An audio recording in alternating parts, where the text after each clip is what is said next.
hanoqonin maxaa la dhahaa xaas xun ninkaaga yuunan ka shalaynin guurka uu guursaday. Ha noqonin mid xijaabka dhigta, jirkeeda qaawisa, jirkii asaga qaaska u ahaa la wadaajisa bulsho weyn ama ummadoo dhan. jirkaagu adigu khaas ku yahay, marka adiga laga soo tagane Allah wuxuu yiri hunna libaasun lakum wa antum libaasun lahun.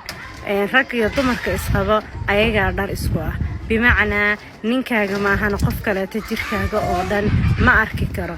marka qoortaadu qaawiso, madaxaagu qaawiso, horumar ma aha, waxbana ma aha, bale sumcadaadii sharaftaadii dilaysaa, ninkaagana way ka fogeynaysaa.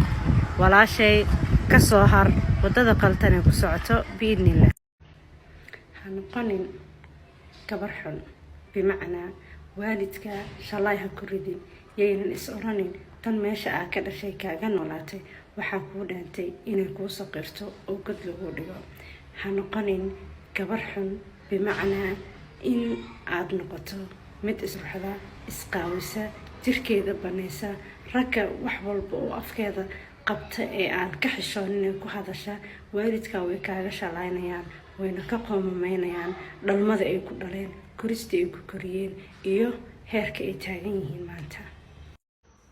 ha noqonin abaayo xun, bimacnaa walaalka ha ku kalifin inuu ragga dhex fadhiisan waayo, inuu soo rabo u socon waayo, meeshuu rabo inuu aadi waayo, inuu xishoodo liajli waxaa la dhalatay gabar xun ee isqaawisa, ee jirkeeda banaanka dhigta, ee ragga wax alaali waxay rabto kula hadasha, ee aan xishoonin, istaxyi aan lahayn, akhlaaq aan lahayn.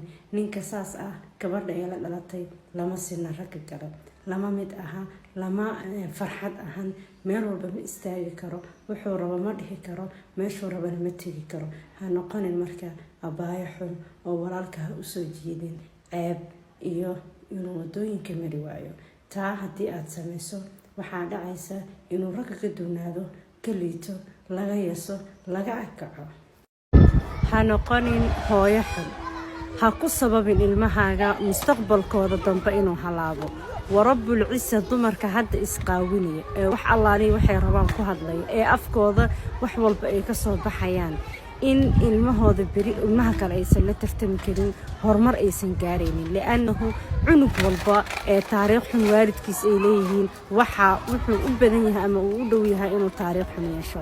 cunug waalidkii taariikh xun leeyihiin, hooyadii qof xun ay tahay, aabihii qof xun uu yahay, way adag tahay inuu wanaagsanaado. li'annahu markuu is yiraahdo wadada fiican qaad, wanaagsanaa, qof fiican noqo, dadkiiba waxay ku bahdilayaan, ku xumaynayaan xumihii hooyadiis ay lahayd ama aabihiis uu lahaa.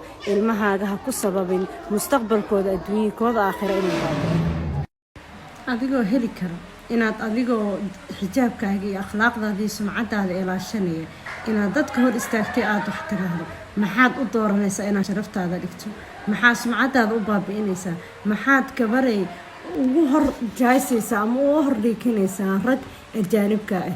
maxaa kugu dhiirigeliya inaad xijaabkaaga tuurto? xijaabku waa waajib, sida salaada ay waajibka kugu tahay buu waajib kugu yahay. ma jirtaa gabar salaada tukata ayadoo qaawan? waa maya. salaada shuruudaheeda waxaa ka mid ah satrul cawra, in cawrada la asturo. gabadha cawradeedana nabigu wuxuu noo sheegay sallallahu alayhi wasallam inay cawrada jirkeedo dhan inuu cawro yahay marka laga reebo wajiga iyo labada gacmood. marka maxaa kugu dhiirigeliyay inaad jirkaaga inta banayso aad bulshada weynta la hortimaado? waa wax aad u xun. soomaalida inta badan ayaga dadka xumaha ku dhiirigeliya. war maxaa gabdhahan sumcadii sharafta ka tagi, diinka iyo akhlaaqda gadaal marsaday, maxaad ugu dhiirigelinaysaa dhaqan xumada? maxaad u siinaysaa falowga iyo leegta iyo waxa aad wadaan? qof walba nabigu wuxuu yiri sallallahu alayhi wasallam man sanna sunnatan sayyi'atan falahu wizruha wa wizru man amila biha. qofki jideeyo wada qaldan, wadada qaldan intii qof ay raacday dambigooda wuu qaadanayaa. qofki wadada qaldan raacayna laga nuqsaamin maayo tiisi. joojiya sunnadan qaldan ama wadadan qaldan ee aad dadka ugu sacabatumaysan.